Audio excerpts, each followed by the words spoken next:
마태복음 1장 18절 말씀을 또한 이어 묵상을 하면서 예수 그리스도의 나심, 이 나심이라고 할 때 게네시스 1절에 나타나는 계보와 똑같은 단어를 사용하면서 예수 그리스도의 계보, 예수 그리스도의 나심에 대해서 우리에게 말씀해 주고 있습니다. 족보 속에 나타난 그 예외적인 여인들의 이야기, 신실한 하나님의 언약의 성취로 인간으로는 불가능했던 그 관계, 그 씨를 이어오셨던 하나님의 그 열심의 언약의 성취와 하나님의 아들의 계보, 하나님의 아들을 이 땅 가운데 보내주시는 하나님의 열심을 족보를 통해서 우리가 살펴보았습니다. 이 족보를 통해서 살펴보았던 예수 그리스도 나심 이후 이제 마태는 1장 18절부터 해서 2장까지 해서 예수 그리스도의 나심이 하나님의 아들로 이 땅에 오셨다라는 증거 5가지를 우리에게 알려주고 있고, 오늘 본문에서는 첫 번째 다윗의 자손 요셉이 하나님의 아들을 영접했다라는 것이 예수가 하나님의 아들인 증거로 제시를 하고 있습니다. 예수 그는 누구인가? 예수는 하나님의 아들입니다. 하나님의 아들이라는 그 증거로서 다윗의 자손이었던 요셉이 예수를 하나님의 아들로 영접했다라는 것입니다. 여러분, 우리가 잘 알듯이 이렇게 처녀가 잉태한 것, 정혼한 사이, 아직 약혼만 한 사이에서 임신한 이 마리아, 율법에 의하면 이것은 부정한 일이었고 돌을 쳐서 죽여야 될 그 일에 해당되는 이런 임신의 사건에 대해서 요셉은 하나님의 말씀을 따라서 이렇게 마리아도 영접했을 뿐만 아니라 하나님의 아들 예수 그리스도를 영접한 것이 바로 예수가 하나님의 아들이다라는 것을 마태는 설명을 해주고 있습니다. 그러면서 이 다윗의 아들 후손이었던 요셉이 어떤 모습으로 이 마태는 설명을 해가고 있는가라는 것이죠. 이 말씀을 우리가 살펴보기를 원하는데 18절 다시 보면 예수 그리스도의 나심은 이러하니라 그의 어머니 마리아가 요셉과 약혼하고 동거하기 전에 성령으로 잉태된 것이 나타났으니 이렇게 말하고 있습니다.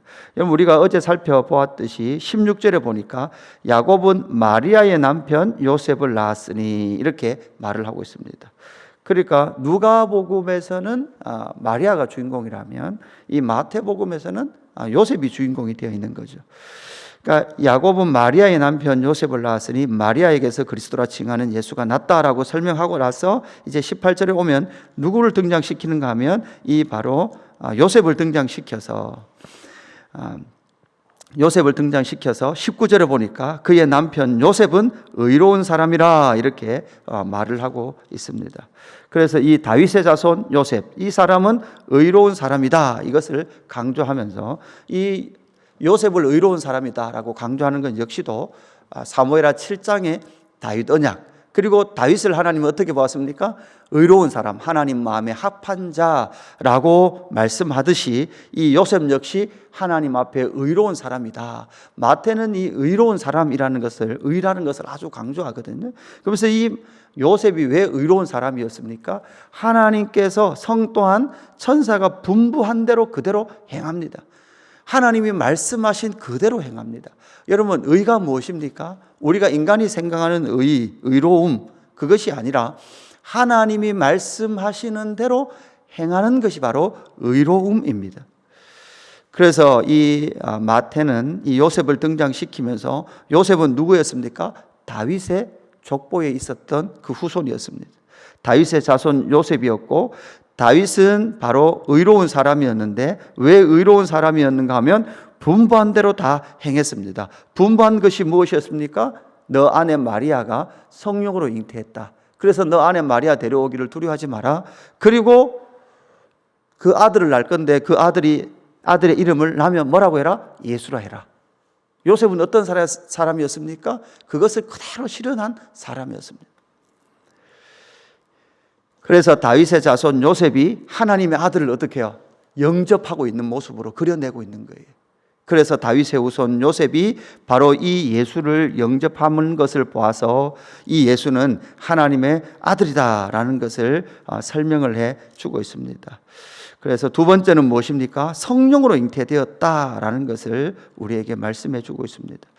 요셉이 마리아를 데려올 수 있었던 것, 그리고 태어난 아들을 이름을 예수라 이렇게 붙일 수 있었던 것. 여러분, 요셉은 완벽한 증인이에요. 왜냐하면 요셉은 알고 있습니다. 자기가 마리아와 동침하지 않았다는 것. 두 개 중에 하나죠. 성령으로 잉태됐던가 마리아가 부정한 일을 했던가, 두 개 중에 하나라는 거죠. 그러나 하나님의 천사가 와서 말씀해 줬을 때 분명히 성령으로 잉태됐다라는 것을 그는 믿었다는 거죠. 들었다는 거죠. 이건 보통 사람들이 생각할 수 있는 것이 아니죠. 성령으로 잉태되었다라는 것. 그래서 요셉도 분명히 가만히 끊고자 했다라고 19절에서 말씀을 하고 있죠. 가만히 끊고자 했습니다. 인간의 생각은 가만히 끊을 수밖에 없는 거죠. 요셉이 의로운 행위를 한다는 것은 어떤 율법의 잣대를 대서 이 마리아를 공적인 재판에 넘기는 것이 아니라 가만히 끊는 것이 요셉이 할 수 있는 가장 의로운 것이었습니다. 그런데 참 20절에 보니까 이렇게 말하죠. 이 일을 생각할 때에, 가만히 끊고자 생각하고 있을 그때에, 그 찰나에 주의 사자가 현몽하여 이르되 다윗의 자손 요셉아. 나오죠? 주의 사자도 뭐라고 말합니까? 다윗의 자손 요셉아 이렇게 말하죠. 다윗의 자손 요셉아, 내 아내 마리아 데려오기를 무수하지 말라. 그에게 잉태된 자는 성령으로 된 것이다 이렇게 말하고 있습니다. 성령으로 잉태되었다라고 우리에게 말씀해 주고 있는 것이죠. 그래서 여러분, 우리는 이 성령으로 잉태된 것을 23절에 뭐라고 말합니까? 보라, 처녀가 잉태하여 아들을 낳을 것이요 그의 이름을 임마누엘이라 하리라 이렇게 말합니다. 여러분, 이 23절은 어디 말씀을 인용한 것입니까? 이사야서 7장 말씀을 인용한 것이죠. 여러분, 이사야서 7장에 가면 이런 내용이 나옵니다. 남유다가 그 다윗의 후손이었던 유다가 아람으로부터, 그 다음에 이제 8장에 가면 아수르로부터 그렇게 계속 공격을 받습니다. 그러니까 공격을 받고 있는 그때, 고난을 당하고 있는 그때의 그 8장에 가면 이제 이 이사야의 둘째 아들 마헬살랄 하사바스, 이름도 힘들죠. 이런 아들을 낳잖아요. 이렇게 아들을 낳으면서 그 아들이 징조가 될 거다 뭐 이런 이야기를 막 하시거든요. 그러면서 이 7장에서 와서 처녀가 잉태한다. 여기서 뭐 이사야서에서는 이게 이제 처녀가 동정녀보다는 젊은 여인 이렇게 돼 있는 거죠. 그 젊은 여인 가운데 잉태를 할 건데 그 아들이 징조가 될 거다 이렇게 말씀하시면서 7장에서 그렇게 말씀하시고 8장에 가서 뭐라고 말씀하시는가 하면 내가 너희와 영원히 함께하리라. 내가 너와 함께하리라. 그죠? 이렇게 말씀하시거든요. 그러니까 지금 계속해서 남유다가 망할 위기예요. 망할 위기인데 걱정하지 마라. 하나님이 너희와 함께 하신다. 이렇게 말씀하시고 9장에 가면 뭐가 나옵니까? 7장, 8장, 9장에 가면 평강의 왕, 기묘자라 묘사라 이야기 나오죠. 평강의 왕이 너희 가운데 올 것이다. 이렇게 말씀하시거든요. 그러니까 이사야서에서는 실제로 이사야 때는 남유다가 망하지 않죠. 망하지 않습니다.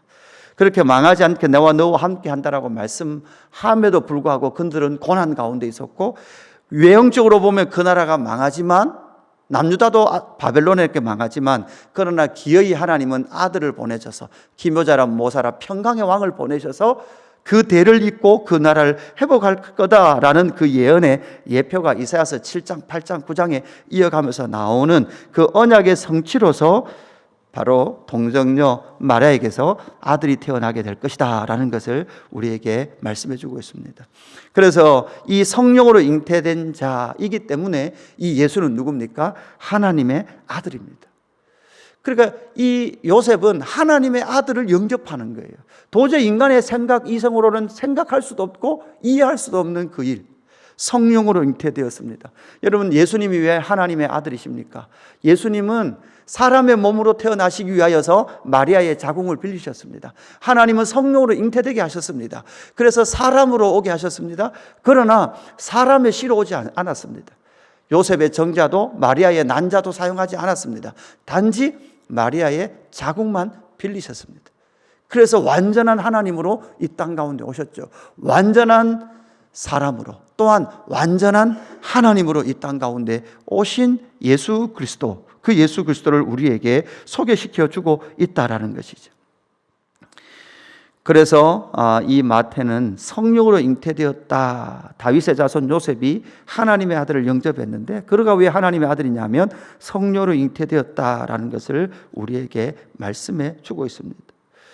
또한 그뿐만 아니라 세 번째로 보면 예수 그는 누구입니까? 죄에서 구원할 자 임마누엘 되신다라는 것을 우리에게 말씀해 주고 있습니다. 하나님의 아들이 이 땅 가운데 와서 무엇을 하십니까? 어떤 일을 하십니까? 그것은 먼저는 죄에서 구원하신다. 21절 아들을 낳으리니 이름을 예수라 하라. 이는 그가 자기 백성을 그들의 죄에서 구원할 자심이라. 이렇게 말씀하고 있습니다.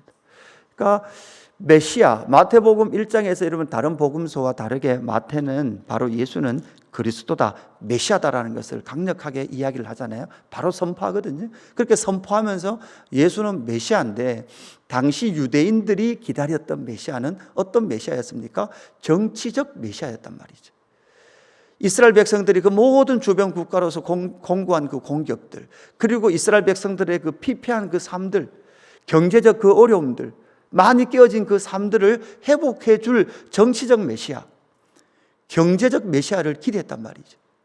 오병이어 사건에도 여러분 이스라엘 백성들이 결국은 보리떡 5개와 물고기 2마리로 남자만 5,000명 먹고 나니까 예수를 뭐 삼으려고 합니까? 임금 삼으려고 하죠. 우리는 이런 임금이 있었으면 좋겠다. 우리의 직장 문제, 우리 자녀의 교육 문제, 주택 문제, 여러분 이 지금 뭡니까? 이 출산 문제, 이런 것들을 한 번에 해결해 줄 통치자가 나타났으면 좋겠다. 그렇게 기다리고 있었던 메시아, 모든 유대인들이 이런 메시아를 기다리고 있을 때 너희 가운데 메시아 그리스도가 올 건데, 그 그리스도는 뭐 할 것이다? 그 백성들의 그들의 죄를 사하여 주기 위하여 이 땅 가운데 올 것이다. 이렇게 말하고 있는 것이죠. 예수님 이 땅 가운데 왜 오셨습니까? 여러분 죄 때문에 오셨습니다. 그 죄를 사해 주시기 위해서 오셨습니다. 여러분 그러고 보면 우리 삶 가운데 참 그렇죠. 우리가 기대하는 것과 하나님이 기대하는 것은 전혀 때로는 차이가 나는 거죠.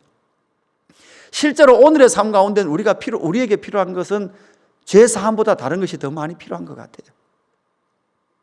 그러나 우리를 지으시고 우리를 조성하신 하나님은, 나보다 나를 더 잘 아시는 하나님은 너에게 근원적으로 필요한, 내 백성에게 근원적으로 필요한 것은 죄에서 구원하는 그것이다라는 것을 우리에게 말씀해 주고 있는 것이죠.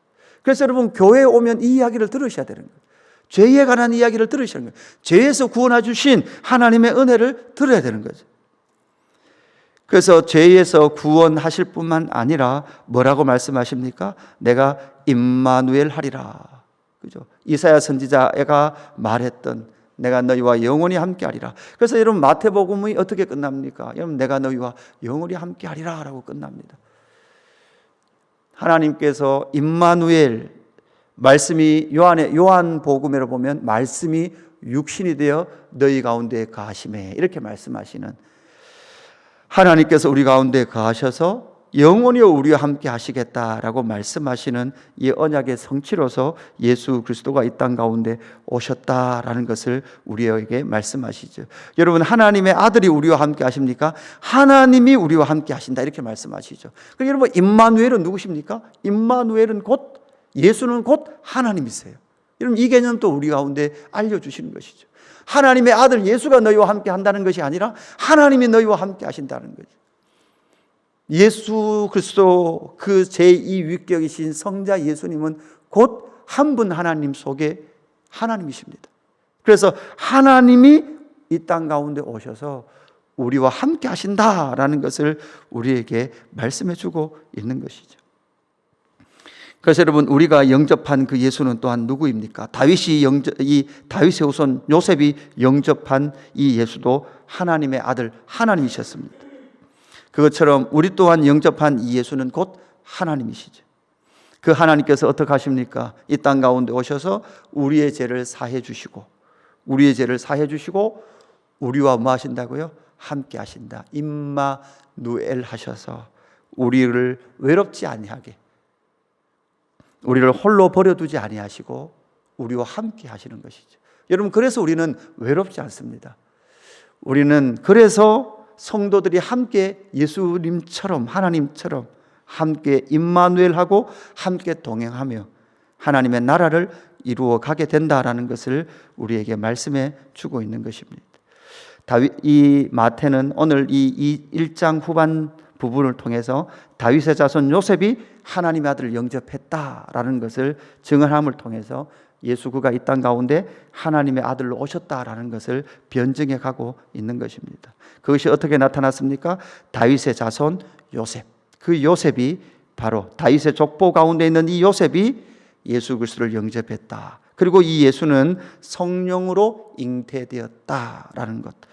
그 성령으로 잉태된 것은 이사야서 7장, 8장, 9장 말씀의 언약의 성취다라는 것. 그리고 이 예수는 죄를 사해 주시고 임마누엘 해 주시는 하나님이시다라는 것을 우리에게 분명히 말씀해 주고 있습니다. 그래서 우리가 믿고 있는 이 예수, 그는 누구입니까?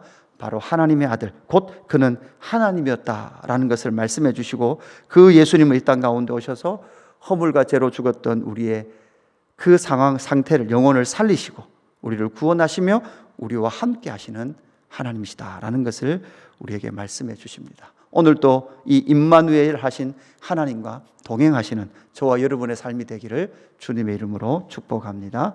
기도하겠습니다. 아버지 하나님, 감사합니다.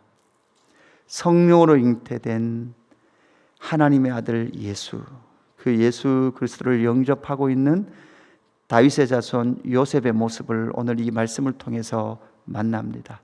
참으로 믿기 어려웠던 이 현실, 이 상황, 그 상황을 하나님의 그 사람이 들려주는 메시지를 듣고 그대로 순복하고 있는 이 요셉의 모습을 발견하며, 하나님, 우리 또한 이 말씀 앞에 서서 이 기록되어서 성령님께서 우리에게 말씀해 주시는 이 말씀이 믿음으로 우리 가운데 역사할 수 있도록 인도하여 주옵소서. 그래서 오늘 이 하루도 임마누엘 하신 하나님과 동행하게 하시고, 우리 주 예수 그리스도 성령으로 잉태되셔서 완전한 사람으로 완전한 하나님으로 이 땅 가운데 오신 예수 그리스도와 인격적 교제 동행하며 오늘 이 하루도 승리할 수 있도록 인도하여 주옵소서. 하나님 아버지, 특별히 기도합니다. 우리 안에 그리스도를 대하는 생각하는 헛된 마음들이 많음을 고백합니다. 내가 생각하는 그리스도, 내가 생각하는 메시아, 나의 일상과 내 삶의 문제를 해결해 줄 그 메시아에 우리의 초점이, 시선이 머물고 있다면 다시금 죄에서 사해 주시고 우리와 영원히 함께 하시겠다고 말씀하신 임마누엘 예수 그리스도, 그 메시아를 바라보는 영적인 눈을 허락하여 주시옵소서. 우리의 헛된 마음들을 깨트려 주시고 하나님, 죄에서 구원하신 예수 그리스도의 그 구원의 은혜와 복음의 영광을 기억하며 오늘 이 하루도 주님과 동행하는 우리의 삶 되게 하여 주옵소서. 감사함을 드리며 구주 예수 그리스도의 이름으로 기도드리옵나이다. 아멘.